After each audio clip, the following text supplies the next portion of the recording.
Po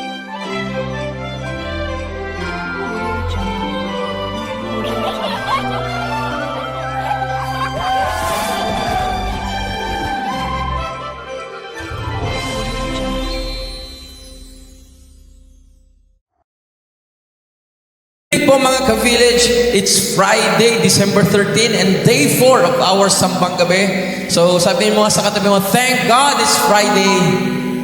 Alright, so welcome po to the 4th night of Sambang Gabi 2024, All Out Christmas. So village, God is our shepherd. He is our Jehovah Ra'ah. So tonight, let us worship Jesus, for He is a great God. So come on church, let us praise Him. Come on.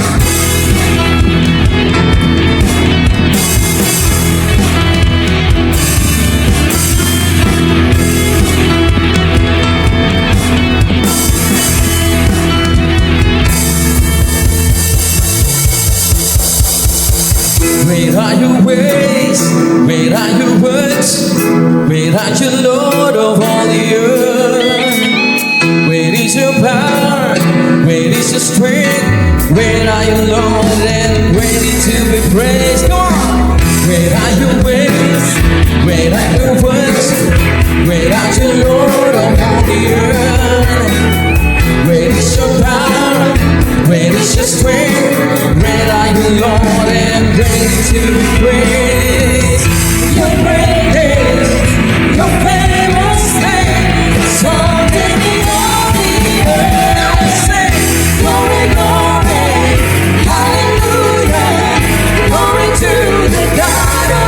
Israel, glory, glory, hallelujah. The earth can see that you're a great God. Let us praise our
are singing over me. You have been so, so good to me. Before I took a breath, you breathed your life in me. You have been so, so kind to me.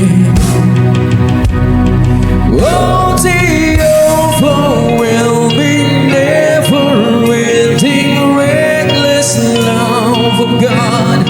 Oh, it chases me down and fights till I'm found. Leaves the 99. I couldn't earn it, and I don't deserve it. Still, you give yourself away. Oh, the overwhelming, never-ending, reckless love of God. Yeah.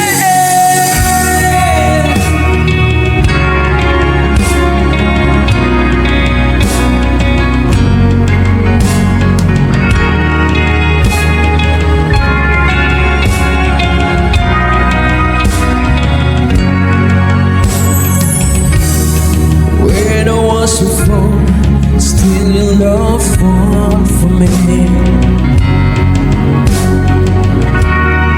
You have been so, so good to me. When I felt no one, you paid it all for me. You have been so, so kind to me. Oh, the overwhelming, never-ending, reckless love of God.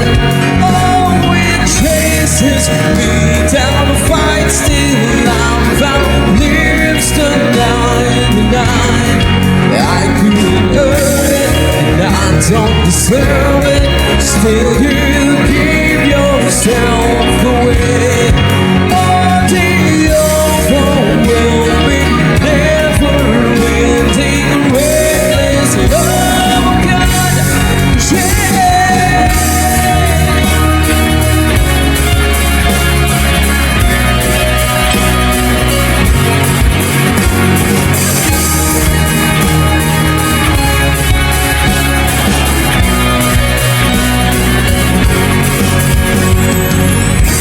No shadow you won't light up, mountain you won't climb up, coming after me. There's no wall you won't kick down, lie you won't tear down, coming after me. There's no shadow you won't light up, mountain you won't climb up, coming after me. No wall you won't kick down, lie you won't tear down, coming after me. There's no shadow you won't light up, mountain you won't climb up, coming after me. There's no wall you won't kick down, lie you won't tear down, coming after me. Oh, the overwhelming,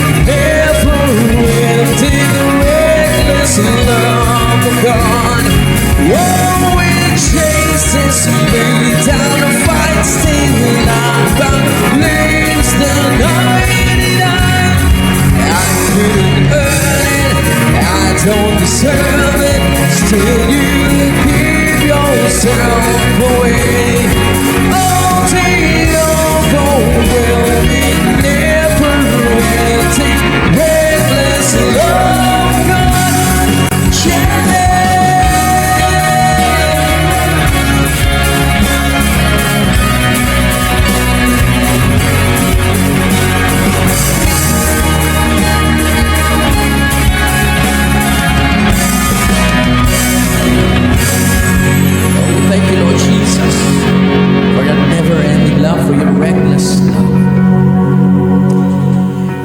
God that you are.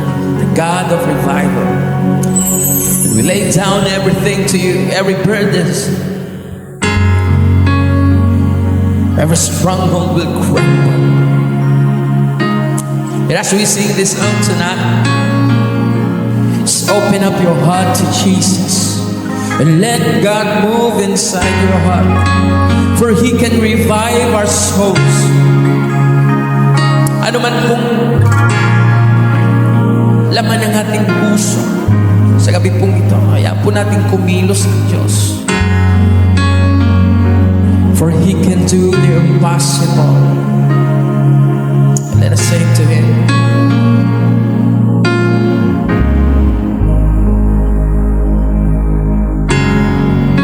We've seen what you can do, oh God of wonders.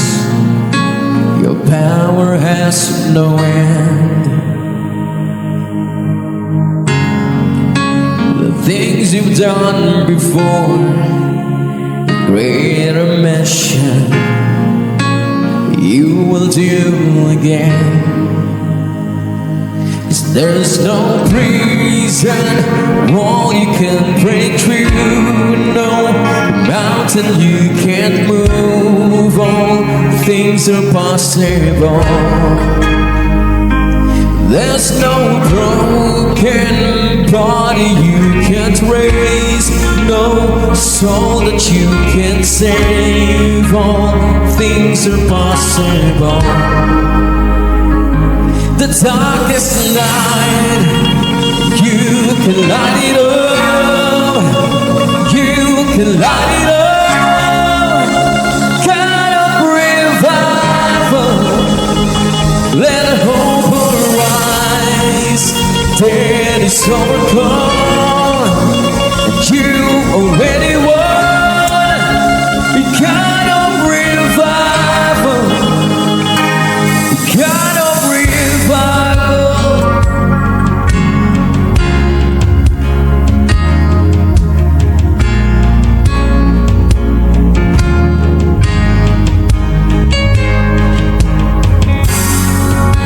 You rose in victory. Now you're seated forever on your throne. Why should my heart fear what you defeated? I will trust in you alone. 'Cause there's no reason wall you can break through, no mountain you can't move. All things are possible. There's no broken body you can't raise, no soul that you can save. All things are possible. The darkest night, you can light it up, and you can light it up. Kind of revival. Let hope arise. Dead is overcome, and you already won. Kind of revival. The darkest night, you can light it up. You can light it up. Kind of revival. Let hope arise. Dead is overcome. You already won. Kind of revival. Kind of revival. This time, just open up your hearts to God, to Jesus. Lay everything, every darkness, every depression, every sin, every wall, ano man pong hadlang sa ating pagsamba at paglapit sa Panginoon. Sa pangalan po ng Panginoong Jesus, ito po'y aming binabasag. At malaya ho tayong makakalapit sa Panginoon ngayong gabi. For He's the God of revival. And as we sing this song, as we shout our praise, our worship to the Lord, let your heart shout. Let your heart shout His name. Oh, come to Him.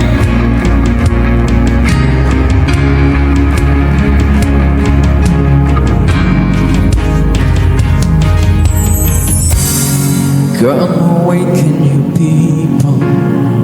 Come awaken your city. God of revival, pour it out, pour it out. Every stronghold will crumble. I hear the chains hit the ground. The God of revival, pour it out, pour it out. Come awaken your people. Come awaken your city. God of revival, pour it out, pour it out. Every stronghold will crumble. I hear the chains hit the ground. God of revival, pour it out. Let us sing. Come awaken your people. Come awaken your city. God of revival, pour it out, pour it out. Every stronghold will crumble. I hear the chains hit the ground. God of revival, pour it out, pour it out.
Come to Him.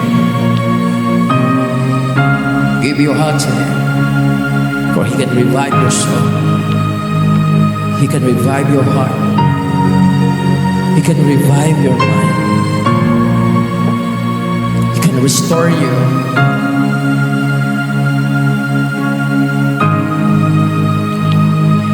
There's no prison wall you can break through. No mountain you can move. All things are possible.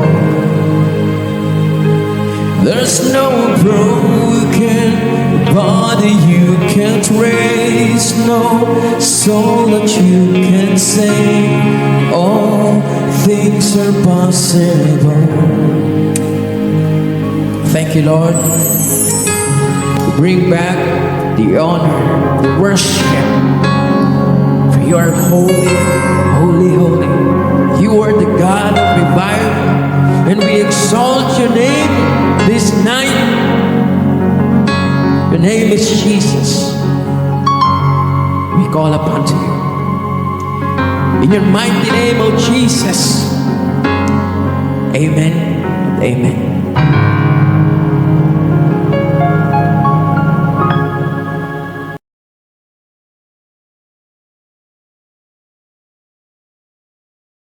Magandang gabi po sa ating lahat, sa lahat po ng mga nanonood, na ating mga kaibigan, kakilala, through online, saan man po kayong dako naroroon. Happy all-out Christmas po sa inyo pong lahat. So ngayon po, tayo po ay dadako na sa ating pong ikaapat ho na serye po. Ikaapat ho na gabi ho ng ating pong series kung saan tinatalakay po natin ang names of God. Alam nyo ho, napaka halaga ho na ito pong bagay pong ito ay mabalikan po natin kasi alam ko dati po ito ay atin na pong napag-aralan at na-series na po natin ito dati. Kaya ito na po yung chance ng mga hindi pa po ito narinig, ngayon po mas makikilala ho natin kung sino ba ang Diyos. Kasi ito ho yung title niya. Ito ho yung character po ng Diyos. Ito po yung kanyang kayang gawin sa atin ng buhay at pwede po nating panghawakan kung sino ho ang Diyos. Diba? Ito ho yung pag nakilala ho natin siya, dito ho tayo magkakaroon ng deep relationship, intimacy with God. Kasi alam mo natin, kilala ho natin sino ba yung Diyos na aking sinasamba. Sino ba yung aking Diyos na tagapagligtas ko? Sino ba yung Diyos na sinasamba namin dito, kinikilala namin dito, tinataas namin dito, pinaglilingkuran namin dito sa The Avenue? Yung mga nakaraang pong gabi, tatlong gabi po na tinalakay ho natin, yun pong tatlong title po, pangalan po ng Diyos. Una po dyan, yung LL yon, which is God Most High or the Most High God. Ang sumunod po ay Jehovah Shalom, which means the Lord is peace. At ang sumunod po is yung Jehovah Ra, which means to shepherd. Shepherd. Diba, imagine niyo kung narinig po natin ito na, wow, ito pala ang Diyos. Ito pala yung aking Diyos. Ito pala yung kaya niyang gawin. So, at ngayon po, ito ho yung ating po pag-aaralan. Ngayon po, ikaapat na gabi po ng ating serye. Ito po ay ang Jehovah Shammah. So bago ho tayo magpatuloy, inaanyayahan ko po ang bawat isa na tayo po ay panandalian hong tumungo, pumikit, at tayo po ay lumapit ho sa Diyos. Aming Ama, aming Diyos na banal, makapangyarihan sa lahat, kayo po na may akda ng lahat ng bagay ang may lalang, ng langit at lupa. Ang Diyos nila Moses, Panginoon, ang Diyos nila Abraham, ang Diyos nila David, Panginoon, sa inyo po kami lumalapit. Ngayong pong gabi, Panginoon o Diyos, narito po kami, Panginoon, nakikinig. Buksan niyo po ang aming pong mga tenga, pandinig, ang aming pong mga puso, o Diyos. Bigyan niyo po kami ng pangunawa upang higit pa po, Panginoon, na kayo'y makilala po namin. Sa gayon, kami po'y makakasamba. Sa gayon, Panginoon, kami po, Panginoon, ay magkakaroon po ng intimacy sa inyo dahil mas lalo po namin kayong makikilala hanggang sa matapos po, Panginoon, ito pong aming pong sambang gabi, Panginoon. Hayaan niyo po na kayo po ang patuloy na mangusap sa lahat po ng mga kabata at magulang, Panginoon, na nakikinig ho, saan man po sila naroroon. Dalangin ko po, Panginoon, na itatago niyo lamang po ako sa inyong likuran, o Diyos, at kayo po ang mahayag, ang iyong kapangyarihan, ang iyong pangungusap, ang iyong salita, Panginoon, sa inyo po ang karangalan po ngayong gabi. Salamat po, ito pong aming dalangin sa pangalan mo lamang, Panginoong Hesus. Amen and Amen. So ngayon po, samahan niyo ho ako na basahin po. Ito pong aklat ho ni Ezekiel. Si Ezekiel po ay isang propeta. Na ito pong propeta dito ho, kung ano ho yung gustong ipasabi ng Diyos, ito ho yung kanya pong message ho doon sa mga Israelita. So, gumagamit po ang Diyos ng mga propeta para po kausapin ang bayang Israel. At ito pong si Ezekiel, siya po ang ginamit po ng Diyos nung time po na ito pong mga Israelita ay nasako po sila ng Babylonia. So, basahin ho natin, ang paghahati ng lupain. Ito ang magiging ayos ng partihan ng bawat lipi. Mula sa dulong hilaga sa gawin ng Hetlon hanggang Libo-Hamat at Hazar-Enan, sa gawing timog ng Damasco, mula sa silangan hanggang kanluran ay para sa lipi ni Dan. Kahanggan ng lipi ni Dan, mula sa silangan hanggang kanluran ay para sa lipi ni Asher. Kahanggan ng lipi ni Asher, mula sa silangan hanggang kanluran ay para sa lipi ni Neftali. Kahanggan ng lipi ni Neftali, mula sa silangan hanggang kanluran, isang bahagi para sa lipi ni Manases. Kahanggan ng lipi ni Manases, mula sa silangan hanggang kanluran, ay para sa lipi ni Ephraim. Kahanggan ng lipi ni Ephraim, mula sa silangan hanggang kanluran, ay para sa lipi ni Ruben. Kahanggan ng lipi ni Ruben, mula sa silangan hanggang kanluran, ay para naman sa lipi ni Huda. Ang bahaging nasasakupan ng lipi ni Huda ay ibubukod. Ang sukat nito ay 12.5 kilometro parisukat. Sa loob nito itatayo ang templo. Ang iukol ninyo kay Yahweh ay 12.5 kilometro ang haba at 10 kilometro ang luwang. Ganito naman ang gagawing hati sa bahaging iniukol kay Yahweh. Ang inilaang bahagi ay mauuwi sa mga pari. 12.5 kilometro ang haba at 5 kilometro naman ang luwang. Ang bahaging ito ay para sa mga pari, sa mga anak ni Sadok, pagkat patuloy nilang sinunod ang aking mga utos kahit noong tumalikod sa akin ng Israel. Di nila tinularan ang mga Levita. Ang bahaging ito ng lupaing itatalaga ko kay Yahweh ay tanging para sa kanila. Katabi nito sa gawing timog ay para naman sa mga Levita. 12.5 kilometro ang haba at 5 kilometro naman ang luwang. Hindi nila ito maaaring ipagbili o ipagpalit, ni hindi nila maaaring isalin sa iba pagkat itinalaga kay Yahweh. Ang natitirang 2.5 kilometro sa luwang at 12.5 kilometro sa haba ay para sa lahat. Maaari itong tirhan at gamitin ng kahit na sino at sa gitna nito ang lungsod. Ito naman ang sukat ng lungsod. 2,250 metro ang haba, gayon din ang luwang. Sa paligid nito ay mag-iiwan kayo ng bakanteng 125 metro.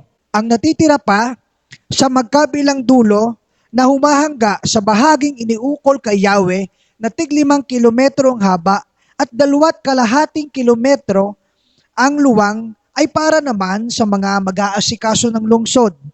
Lahat ng aanihin dito ay iuukol sa kanila. Ang mga manggagawang ito sa lungsod ay mula sa iba't ibang lipi ng Israel. Lahat-lahat ng inyong ibubukod ukol kay Yahweh at sa lungsod ay 12.5 kilometrong parisukat. Ang natitira sa magkabilang panig ng itinalaga kay Yahweh at ang bahagi para sa lungsod ay ukol naman sa pinuno. Ang ukol kay Yahweh at sa lungsod ay nasa gitna ng dalawang bahagi ukol sa pinuno. Ito naman ay nakapagitan sa bahaging ukol sa lipi ni Huda at Benjamin. Ito naman ang para sa iba pang lipi. Mula rin sa silangan hanggang kanluran ay para sa lipi ni Benjamin. Karatig ng bahagi ng lipi ni Benjamin ang bahagi naman ukol sa lipi ni Simeon. Karatig ng lipi ni Simeon ang ukol sa lipi ni Isakar. Karatig ng lipi ni Isakar ang ukol sa lipi ni Zebulun. Karatig ng lipi ni Zebulun ang ukol sa lipi ni Gad. Sa timog, ang hangganan ng ukol sa lipi ni Gad ay mula sa Tamar hanggang sa may bukal ng Kades, sa hangganan ng Ehipto hanggang sa dagat Mediteraneo. Ganyan ang magiging paghahati ng lupain sa mga lipi ng Israel. Ganito naman ang tungkol sa mga pintuan ng lungsod. Sa hilaga, ang luwang ay 2,250 metro, ay 3 pinto para sa lipi ni Ruben, Huda at Levi. Ang pangalan ng mga pintong ito ay isusunod sa pangalan ng mga lipi ng Israel.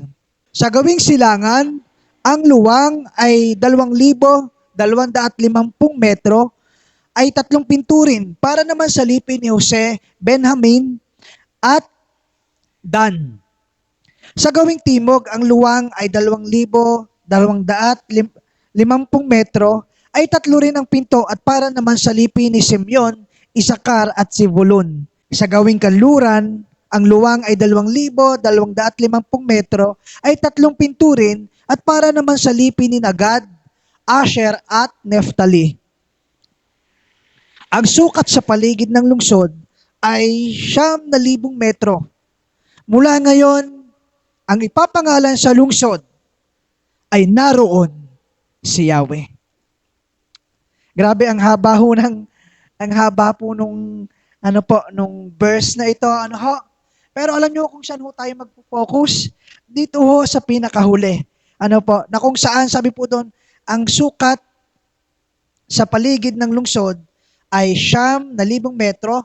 Mula ngayon, ang ipapangalan sa lungsod ay naroon si Yahweh. Sa English po, God is there. Sa pag binasa niyo ho yung verse 35 po nito, ito ho yung pinakamahalaga ho dito. Ang dami yung sukat tong ibinigay. Sabi ko nga po sa inyo, ito pong si Propeta Ezekiel, kinausap po siya ng Diyos na magbigay ho ng propesiya, ng vision ho na mangyayari ho itong bagay na ito. Kasi ho, itong time pong ito, hindi pa ho sila literal pong naghahati-hati ng kanila pong mga lupain. Itong Jewish captivity, ay dinala po sila ng Babylon sa kanilang lugar. Sinako po yung Israel, nawasak po yung Jerusalem, then ginawa pong slave, ginawa pong bihag, ito pong mga Israelita. Kasama po itong si Ezekiel. At ito ho ay nasulat niya po, 25 years na sila pong bihag ng Babylon. Kung saan ito po ngayon, sa time po natin, sa modern time po natin, ito po yung Iraq. Ang hari po noon ay si King Nebuchadnezzar. Sila po ay matagal hong alipin. For 70 years, naandun ho sila. Kaya ho ang Diyos, kinausap po si Ezekiel na sabihin mo sa mga Israelita. So sabi ho doon, so bakit ho sila nabihag? Ito ho yung dahilan, Inalaw ho ng Diyos na sila po ay mabihag po ni Haring Nebuchadnezzar, madala po sa Babylonia, because they knew they were in Babylon because of their sins and failure to follow God faithfully. So sila ho ay lumihis ng landas, hindi ho sila sumunod sa Diyos. At sila ho ay nagkasala sa harapan ng Diyos. Alam niyo naman yung mga Israelita, di ba, matitigas ang ulo nila.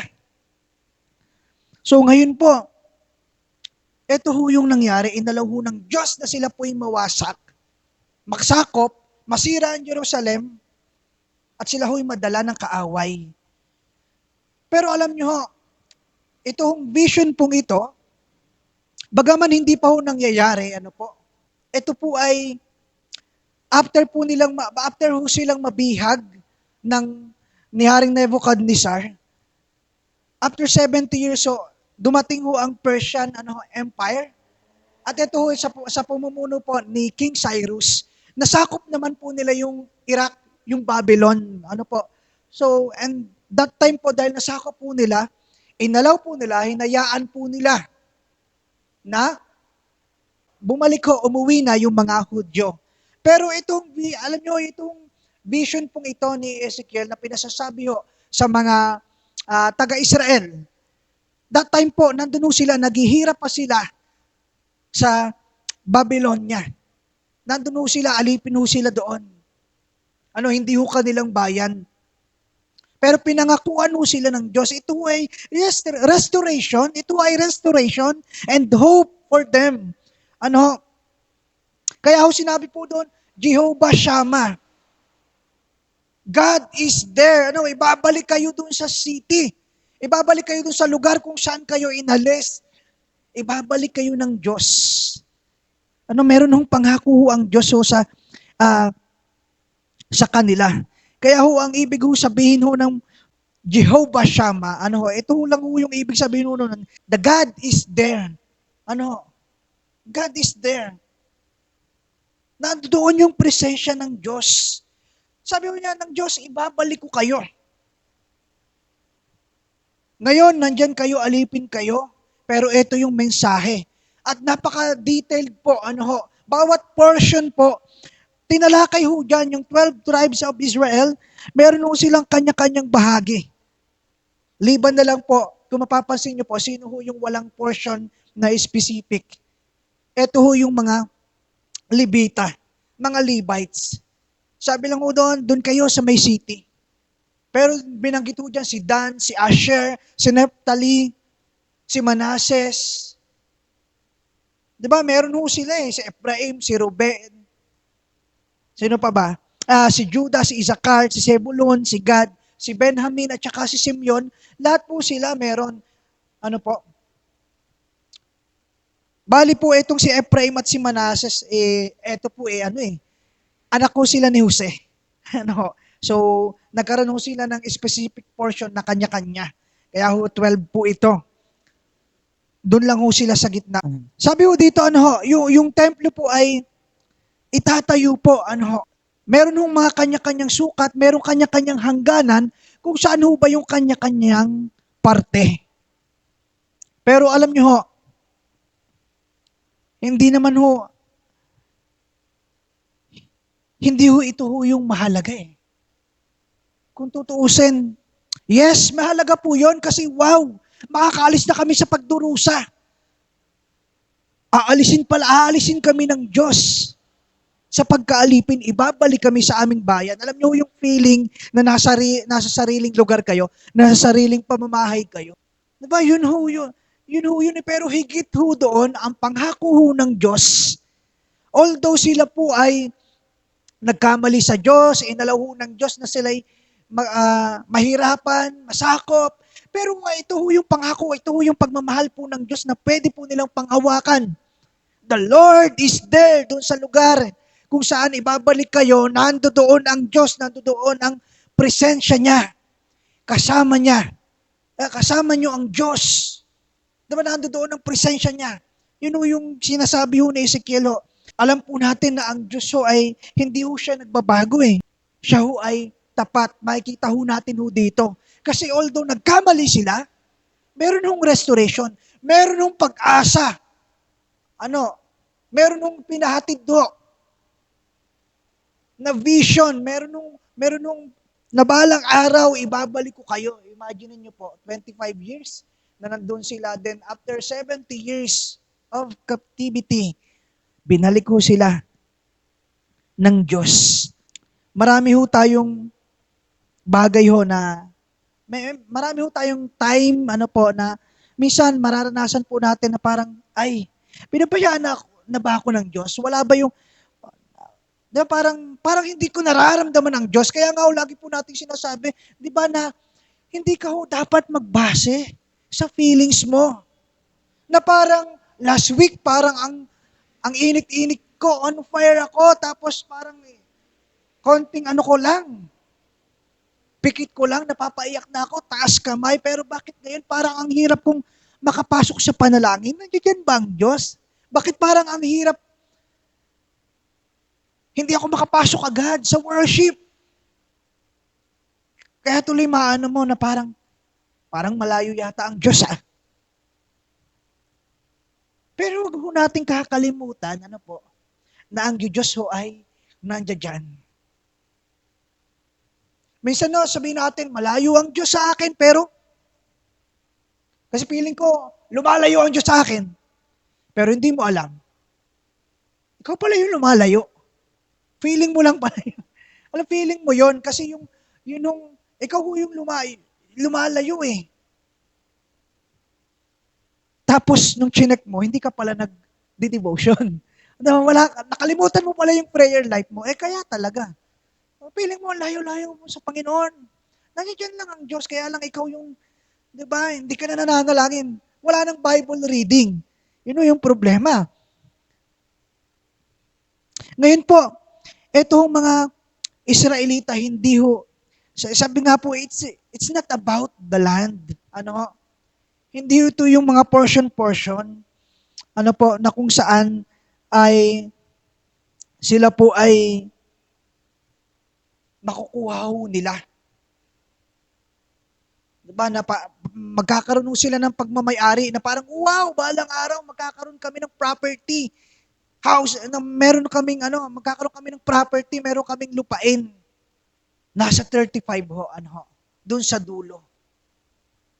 Ito ho yung maganda. Hindi ho about doon sa pagkalaya ho nila, hindi ho about doon sa lupa lang na ibibigay sa kanila, kundi po ito ho yung pagsama po ng Diyos, na ang Diyos naroroon. Sa kabila ng lahat na nangyari ito, pagbalik nyo,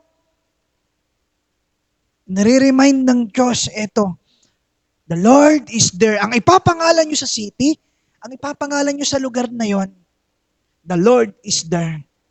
Jehovah Shammah. Sabihin nyo po sa sarili nyo, Jehovah Shammah. So pag binasa ho natin, yung Old Testament, napakarami ho diyang pangako ho ng Diyos na kung saan sinasabi ho niya, nakasama ho natin siya. Kagaya ho ni Moses, nung siya po ay ginamit ho ng Diyos para ilid ang mga Israelites. Sabi ho sa Exodus 3:12, sabi po dyan, and God said, I will be with you, and this will be the sign to you that it is I who have sent you.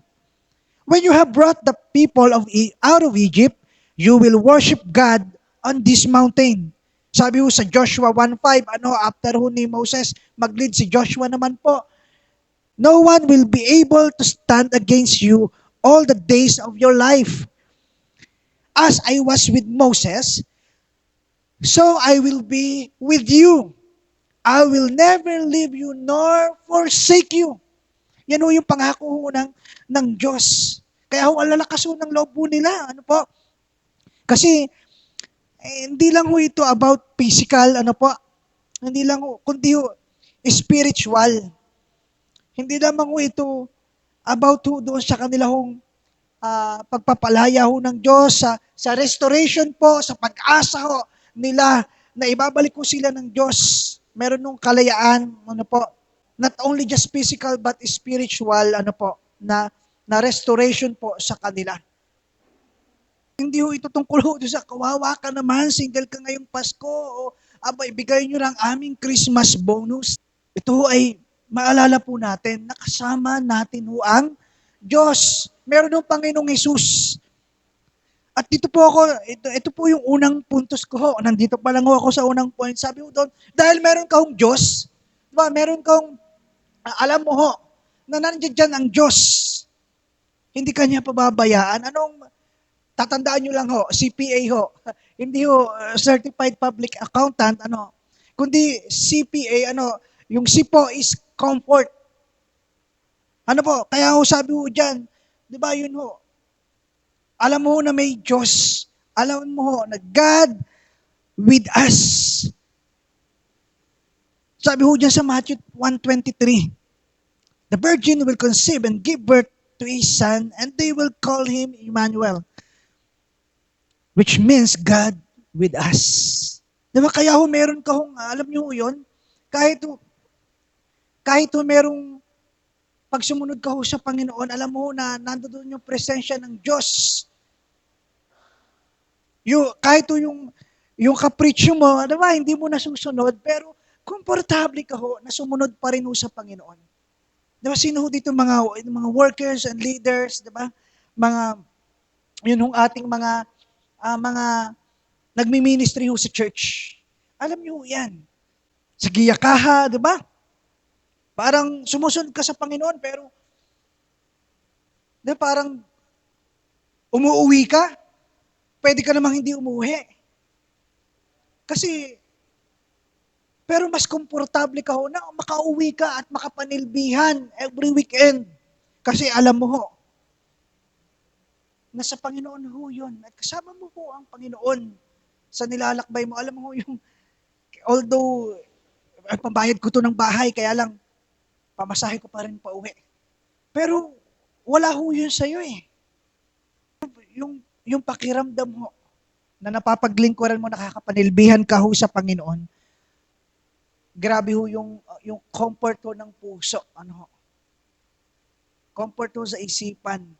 Kesa ho doon sa hindi ka ho nakakapanilbihan tao, sasabihin mo na lang, magchat-chat ka sa leader or kay pastor na ay ano na po ako, drain na po ako. Napapalayo na po ako sa Panginoon. Sabi po doon, yung pangalawa po, peace, kapayapaan. Meron ng kapayapaan, kapahingahan. Sabi ho ng Exodus 33 verse 14, my presence will go with you and I will give you rest. Ito ho yung pahinga, kapayapaan na yung sa presensya ka ho ng Diyos, na hindi ho yung, alam mo yung pupunta ka ho sa beach kasi pagod ka na sa thesis, pagod ka na ho sa trabaho, pero alam mo naman na ang hinahanap mong rest, ang hinahanap mong peace, ay yun sa Panginoon. Kasi alam mo na busy ka hindi ka na nakaka-attend ng life group, hindi ka na nakaka-attend ng mga gatherings. Hindi yung lugar yung hinahanap mo, kundi ho sa presensya ho ng Panginoon. Kaya ho yung mga Israelites, yung pangako ho ng Diyos sa kanila, grabe ho, napangahawakan ho nila yon. Isa hong napakalaking pag-asa. Isa hong napakalaking comfort ho sa loob po nila at kapayapaan. Sabi ho ng Isaiah chapter 4, verse 41 verse 10, sabi po dito, so do not fear, for I am with you. Do not be dismayed, for I am your God, and I will strengthen you and help you. I will uphold you with my righteous hand. Grabe ho yung pangako ho ng Diyos. Ito ho yung pagsama ho ng Diyos, na pag sinabi ho ng Diyos, God is there in that city, in that place, meaning ho, God is with us, God is with you. Payapa ho tayo meron ho tayong kapayapaan ho sa atin nung kalooban. Although kahit parang ang gulo-gulo ho nung nangyayari, hindi mo maunawaan, pero mayroon ka hong peace that surpasses all understanding. Kasi ho, God is with us. Sabi yung pangako ho ng Panginoon, sabi ho sa Hebrews 13:5, never will I leave you, never will I forsake you. Diba sabi ho doon, I will never leave you, I will never forsake you. At makikita ho natin yan sa prophecy ho ni Ezekiel, although sila po ay marami ho silang kakulangan, kasalanan na gawa sa harapan ng Diyos, pero meron hong pangako ang Diyos ng restoration na ibabalik ho sila. Binalik ho sila ng Diyos. Ni-restore po sila ng Panginoon, ang Israelites, ang Jerusalem. At ito ho yung panahon po ng 500 years mahigit before Christ. Yun ho sila, ni-restore ho sila. And ito po yung time ho na nasa New Testament, dumating ho ang Panginoong Jesus. Bumaba ho siya, nagkatawang tao, nag-anyong alipin. Sabi po doon, yung letter A, assurance ho. For God so loved the world that He gave His one and only Son, that whoever believes in Him shall not perish, but have eternal life. Yan ho yung assurance ho natin sa pagbabaho ng Panginoong Hesus, ang atin ng God, Emmanuel. Ito ho yung pangako ho niya. Sino mang sumampalataya ho sa Kanya, hindi lamang ho peace, hindi lamang ho pag-asa, di ba? Hindi lamang ho comfort, kundi ho assurance ho na yung soul mo po. So, whosoever believes in Him shall not perish, but have eternal life. Kaya yun hong pangako ho ng Diyos po sa atin. Ito ho yung pangahawakan po natin as a Christian. Kaya po pag binalikan po natin yung Ezekiel, it's not about the land, hindi lang tungkol ho ito doon sa kanilang pagbabalik. Ang best part po nito ay yung nasa last part sa verse 35, kung saan ho sinasabi po doon, nakasama nyo ang Diyos sa city na yan, na andyan nagdudwell ang presence ng Panginoon. Kasama nyo ako. And guess what po? Pagkasama ho natin ang Diyos, ano ho ba yung, di ba, bakit ka matatakot? Di ba lahat ho ng pwede mong maranasan? Kahit maranasan mo man yan, dahil alam mo na merong pangako ang Diyos, kasama mo ang Panginoon, hindi ka ho matatakot. Kaya nga ho yung peace, iba ho yung kapayapaan ho, na mabibigay mo ho pag na ibibigay ho ng Diyos. Pagkilala po natin sino ba yung atin hong Diyos na pinaglilingkuran, yung atin hong sinasamba, yung atin pong pinaniniwala at pinagtitiwalaan, yung atin hong pinagtitiwalaan, pinaglilingkuran, pagkilala ho natin, di ba, hindi ho tayo, di ba, yung kapayapaan ho sa loob. So basahin ko lamang po yung pangako, yung awit ho ni David kung saan ho, makikita ho natin ho dito ho, nakasama, sinasabi niya ho, nakasama ko ang Diyos, bakit ako matatakot? Ano po? The Lord is my shepherd, I lack nothing. He makes me lie down in green pastures. He leads me beside quiet waters. He refreshes my soul. He guides me along the right paths for His name's sake. Even though I walk through the valley of the shadows of death, I will fear no evil. You know, yung isa ho, di ba, kaya ho, hindi ho tayo matatakot. Kasi meron ho tayong Jehovah Shammah. Meron ho tayong Emmanuel. Yan ho ang Diyos. Kaya ho, anong kinakatakot po natin? Tinatawag ka ng Diyos, mag full-time? Hindi naman ho hindi ho bilang magpastor, kundi ho, di ba? Full-time worker. Maging Bible study leader, teacher, para ho sa kaharian ho ng Diyos, maging, di ba, kingdom builder. Yung atin nung tinatawag ho, na kingdom builder, ano po? Di ba, kung tinatawag ka ho ng Diyos, huwag kang matakot. Kung may pinapagawa po sa iyo ang Diyos, huwag kang matakot. Kasi nandiyan siya, sasamahan ka niya. Although, pag binalikan natin, minsan sasabihin po natin na parang, Panginoon, kasama ba talaga kita? So ito ho yun eh. The role of faith and trust, when God seems distant, it's an opportunity for faith to grow. The feeling of distance can teach us to trust in God's character even when we can't feel His presence. Minsan ho ganyan eh. Kaya nga ho sabi ho ni Propeta Habakkuk, sa chapter 3 verse 17 ng Habakkuk hanggang 18, sabi ho dyan, though the fig tree does not bud, yet I will rejoice in the Lord. Di ba kahit ho ang ubasan, daanan man ho ng salot, ang bakahan, di ba ho? Kahit hindi mamunga ang ubasan, di ba na parang hindi mo ma-feel na nandiyan ba ang Panginoon or pinabayaan niya na ba ako? It's an opportunity of faith and trust to grow. Magtiwala ho tayo sa Diyos. Naalala ko minsan, pag nung nag-a-apply ho ako, lagi ko ho kanta, God will make a way when there seems to be no way. He works in ways we cannot see. Kasi ho, ang dami-dami kong in-apply, ang dami-dami kong pinupuntahan. Sa paikot-ikot ho ako kung saan ako nakarating. Marketplace, BGC, Makati, QC, ang dami ho. Mandaluyong.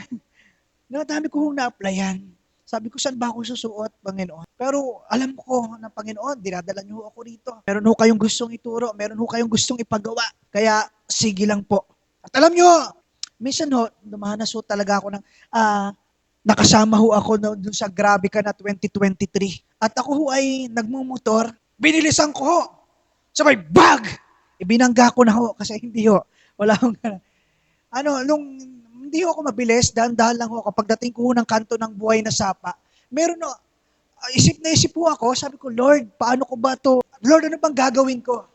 Pero alam niyo ho, doon sa unahan ko, meron hong parang isang sasakyan, meron hong sticker, nakalagay po doon, Jesus saves. Grabe ho, sa dalawang words po na yon, grabe ho talaga, para hong nag-apoy ho yung puso ko, lahat ho nung tumatakbo sa isipan ko, gumugulo, lahat ho ng takot, lahat ho ng kaba, lahat ho ng pag-iisip, lahat ho ng stress. Diba, napawi ho. Tumulo ho talaga ho yung luha ko noon. Nung nabasa ko yung Jesus saves. At alam nyo, that day po, pagka lunch break ho namin, biglang, boom, meron hong solusyon. Isip na isip ho ako, lunch break, magkakain ko ho. Hindi ho ako matunawan sa sobrang pag-iisip. Pero, alam nyo, bigla hong meron hong solusyon na pinadala ho ang Panginoon. Kaya ho, wag ho nating kalimutan, ano man po yung atin hong nilalakbay, ano man po yung ating pinagdadaanan, na parang, Panginoon, di ba, maisip mo parang, pinabayaan mo ba ako? Hindi ho, God is with us. Jesus is with us. Sa pamilya mo, sa pag-aaral mo, kasama mo ang Diyos. Diba? Sometimes God may allow His people to experience a sense of distance or silence as part of testing or refining process. Kaya nga ho, di ba, nabanggit ho dati, dumadaan ho tayo sa wilderness. Pinapalakas lang ho tayo, pinapatatag ho tayo, at malaman mo, panghawakan mo, ma-realize mo na, bakit ako matatakot? God is with me. Bakit ako maduduwag sumakbang, sumunod, gumastos ng malaki sa ganito, mangarap para sa church? God is with me. God is with us. Kaya nga po yung The Avenue, journey, possibilities, opportunities, sakripisyo at panalangin. Kaya bago ho ako magtapos, eto lang ho, tanungin ho natin ho yung ating sarili, ma-realize ho natin, dito ho sa Ezekiel pong ito, wala hong ibang mahalaga, kundi ho ang presensya ho ng Diyos. Aanhin mo ho yung kaperasong lupa. Kung sinabi ho sa kanila ho ng Diyos, na sa inyo na yan, ito yung parte-parte nyo. Pero, hindi ko kayo sasamahan. Anong sense ho nun? Kaya ho dun sa verse 35, dun ho natin mababalikan, dun ho natin makikita ito ang pangako ng Diyos sa akin at kasama ko ang Diyos. Walang ibang mahalaga sa buhay, kundi ho ang pagsama ho ng Diyos. Kaya ho yung blessing, di ba? The greatest blessing, mararanasan ho na isang tao, ay ang pagsama ho ng Diyos in not material things, not the achievements, di ba? Hindi ho yung mga possessions mo sa buhay. Yes, okay ho yan, pero eto ho, presensya ho ng Panginoon, pagsama ho ng Diyos. Kaya ho, kumusta ho tayo sa atin ng pagpili, sa atin ng pagdidesisyon bilang estudyante, bilang young adult, ang dami ho nating pangarap, dami ho nating gustong makuha, dami ho nating gustong maabot, ma-achieve. Sa mga pinipili po natin, nandiyan po ba ang kalooban ho ng Diyos? Para po ba yan sa ikararangal po ng Diyos? Wag ho nating kalimutan na anuman po yung atin nung ginagawa, anuman po nating nararanasan, stress ka man, depressed ka man, di ba, anumang sitwasyon mo ngayon, panalo ka man ngayon sa buhay o ikaw ay nasa alanganin ngayon, kaya kang i-restore ho ng Diyos because God is with us. Alam nyo, yung bago ako magtapos, makwento ko lang po, yung una kong natutunan as a Christian ho, na kanta, ito yung kailan ka iniwan ng Diyos. Nung nasa Laia pa ho ako noon, 12 years old ho ako, ito yung isa ho sa mabagalong kanta na natutunan ko. Sabi ho doon, kailan ka iniwan ng Diyos? Kailan mo naranasan na siya ay wala? Anong sakit ang di niya pinagaling? Anong problema ang di niya binigyan ng katugunan? Di ba't wala? Lahat ay dilingid sa Kanya. Kaya't wag mabahala, hindi tayo kailanman bibiguin at di pababayaan ng Diyos. Gusto ko lamang pong i-remind tayo, lahat po na nanonood po ngayon, God is with us.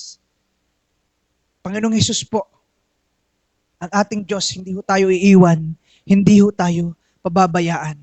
Meron ho tayong comfort, meron ho tayong peace, at meron ho tayong assurance. Dahil ang Diyos po natin ay buhay. Dahil po ang Diyos po natin ay hindi ho nagbabago noon, ngayon, at magpakailanman. Siya po yung nanatiling Diyos na tapat sa Kanyang pangako.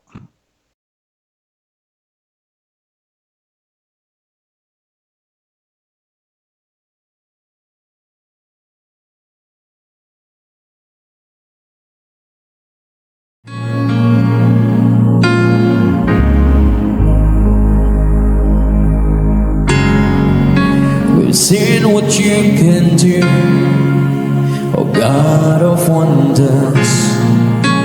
Your power has no end.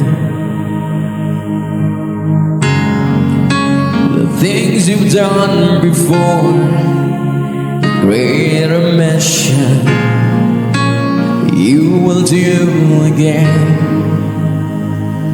'Cause there's no prison wall you can break through, no mountain you can't move. All things are possible. There's no broken body you can't raise, no soul that you can't save. All things are possible. The darkest night, you can light it up. You can light it up.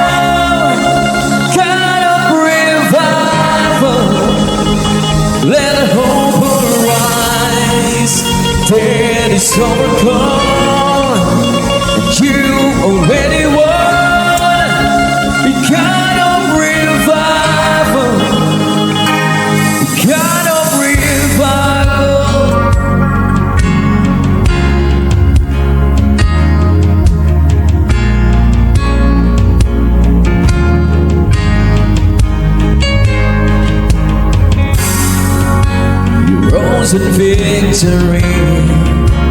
Now you're seated forever on your throne. Why should my heart fear what you defeated? I will trust in you alone. 'Cause there's no reason wall you can break through, no mountain you can't move. All things are possible. There's no broken body you can't raise, no soul that you can save. All things are possible. The darkest night, you can light it up, and you can light it up. God of revival, let hope arise. Take us over, and you've already won. God of revival, the darkest night, you can light it up, you can light it up. God of revival, let hope arise. Take us overcome, you already won. God of revival, God of revival. This time, just open up your hearts to God, to Jesus. Lay everything, every darkness, every depression, every sin, every wall, ano man pong hadlang sa ating pagsamba at paglapit sa Panginoon. Sa pangalan po ng Panginoong Jesus, ito po'y aming binabasag. At malaya ho tayong makakalapit sa Panginoon ngayong gabi. For He is the God of revival. And as we sing this song, as we shout our praise, our worship to the Lord, let your heart shout. Let your heart shout His name. Oh, come to Him.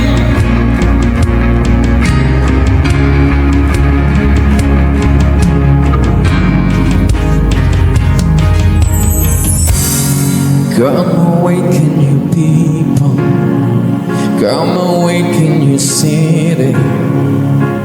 God of revival, pour it out, pour it out.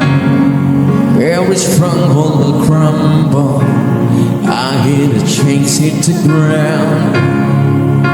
The God of revival, pour it out, pour it out. Come awaken your people, come awaken your city. God of revival, pour it out, pour it out. Every stronghold will crumble, I hear the chains hit the ground. God of revival, pour it out. Let us sing. Come awaken your people, come awaken your city.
God of revival, pour it out, pour it out. Come awaken your people. Come awaken your city. God of revival, pour it out, pour it out. Every stronghold that crumble, I hear the chains hit the ground. Oh God of revival, pour it out, pour it out.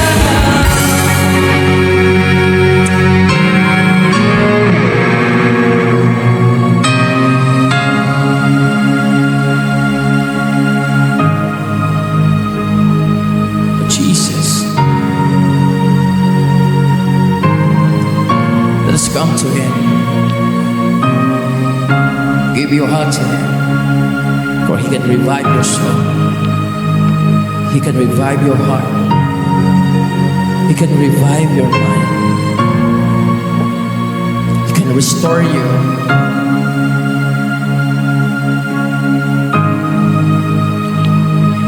There's no prison wall you can break through, no mountain you can move, all things are possible.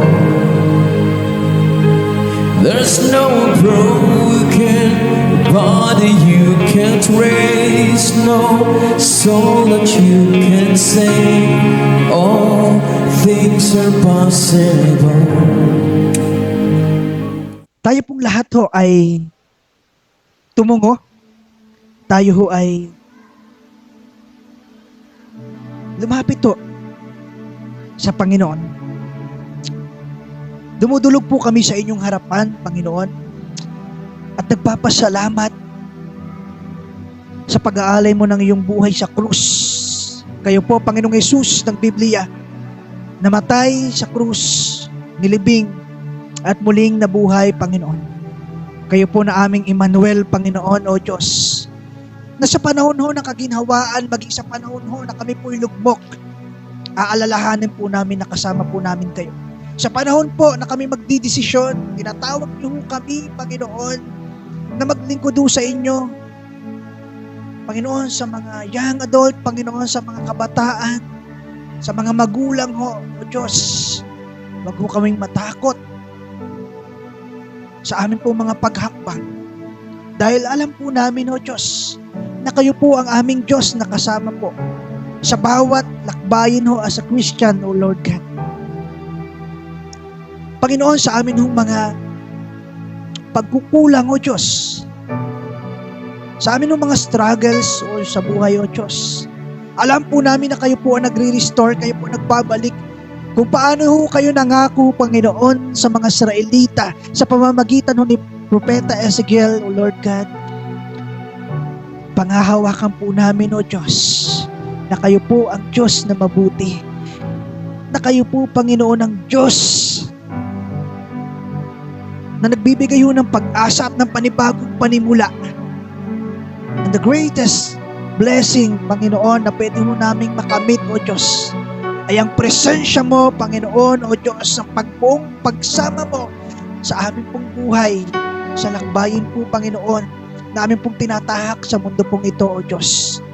Alam po namin na makamtan po namin ang lahat ng bagay, Panginoon, ngunit kung wala ho kayo, Panginoon, sa aming pong plano, kung hindi po kayo ang una, Panginoon, O Diyos, sa aming mga pangarap, kung hindi po kayo, Panginoon, ang kasama ho namin sa aming lakbayin, Panginoon, O Diyos, ito po'y napakahirap. And we know, God, Panginoon, that we will be victorious, O Lord God, sa lahat po ng aming pong gagawin. Dahil alam po namin na God is with us. Alam po namin, O Diyos, na kayo po'y makapangyarihan at kaya nyo pong gawin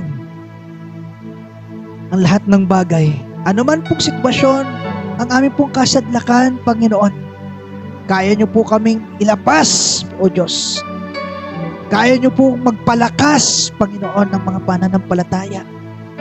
Magpatibay, Panginoon, ng relasyon sa inyo at pagtitiwala Kaya po salamat, Panginoon. Salamat po sa iyong salita na mapanghahawakan po namin na amin pong pag-asa at dadalhin po namin sa amin pong buhay, sa bawat araw, sa bawat laban po, personally po, sa amin pong mga trabaho, sa school, sa pamilya, Panginoon, sa bawat relasyon, sa bawat pakikibaka po, Panginoon, sa amin pong mga ginagawa at mga plano, Panginoon, O Diyos. Panghahawakan po namin ang iyong salita. Alam po namin na kayo po, O Diyos, ang amin pong kasama. Salamat po, Panginoon, ngayong gabi. Pagpalain niyo po, O Diyos, ang bawat isa ng comfort, ng peace at ng assurance na nanggagaling po sa inyo, Panginoong Hesus ng Biblia. Tunay nga pong kayo banal. Tunay nga pong kayo makapangyarihan at totoong Diyos na buhay. Kayo po ang itinatanghal po namin. Kayo po ang amin pong pinaparangalan. Wala na pong iba. Salamat po. Salamat, Panginoong Hesus. Sa iyo po ang pagsamba, pagdakilat, pasasalamat, papuri. Amen. Amen.